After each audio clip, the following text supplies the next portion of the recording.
What bedtime story made you call the police? For years I worked as a maid for a rich family who enjoyed crushing the spirits of the poor and the colored.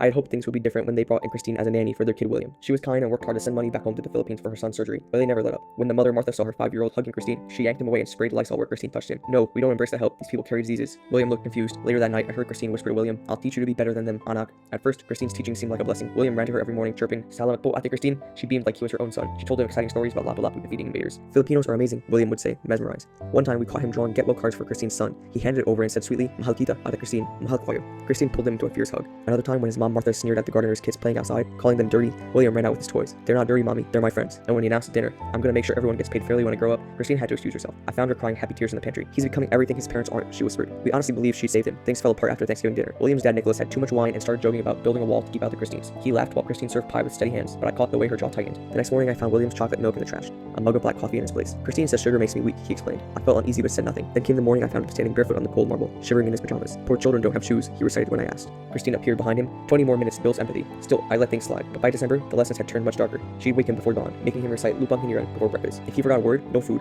I walked in once as she taught him to hit himself with a knotted rope until his body was sore and bruised. My hands shook. "Christine, this is abuse. The child is innocent." Her eyes blazed with that terrifying fervor. "Abuse? Look at what they do to us. This boy is turning into his parents. I need to correct it early through discipline." The gardener noticed the scars on William's body. "That woman's lost it," he whispered. "Keep the boy away from her." The family's charity auction always made me sick, fighting poverty abroad while paying us pennies. That night felt different though. Christine seemed calm, serving champagne in the traditional Filipino dress Martha forced her to wear. I should have known something was wrong. The guests were 3 drinks in when someone suggested Christine should entertain them. "Don't they have such colorful folktales in your country?" My chest tightened as Martha clapped. "Christine, come share one of your people's stories." I watched Christine set down her tray with deliberate calm. Her hands weren't shaking anymore. "I have a very special bedtime story," she said, producing a leather book from her apron. The guests settled back, amused, expecting something quaint. The champagne in my hand started to tremble. "Once upon a time," Christine began sweetly, "there was a privileged little boy who never knew hunger. His parents had so much money, they burned it for warmth while poor children froze." A few uncomfortable chuckles. Christine's voice grew stronger. "One day, while his parents counted gold coins, the little boy fell into their big beautiful oven." The chuckling stopped. My stomach dropped as Christine's eyes went dreamy, describing skin bubbling like mozzarella fat, dripping like expensive olive oil. "His screams," she said softly, "sounded just like the children in factories, but prettier." Martha shrieked for her to stop. Christine's voice only grew louder. "His little fingers curled like bacon, his eyes burst like cherry tomatoes in the heat, and the smell," Christine continued, inhaling deeply, "was exactly like lechon at a Filipino festival.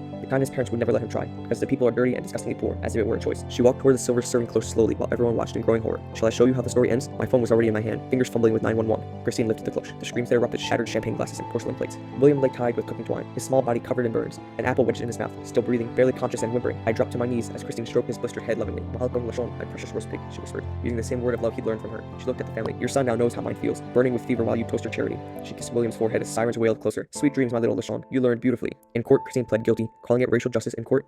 William survived after multiple surgeries. The family later fled from Canada. I visited Christine once at the psychiatric facility, where she voluntarily taught other patients about correcting privilege. When I told her William was alive, she smiled serenely. "Good. When he's older, he'll understand why I had to burn the entitlement out of him." She leaned closer. "More children need our help. Alapit ko na mahanap. I'll find them soon." I never went back.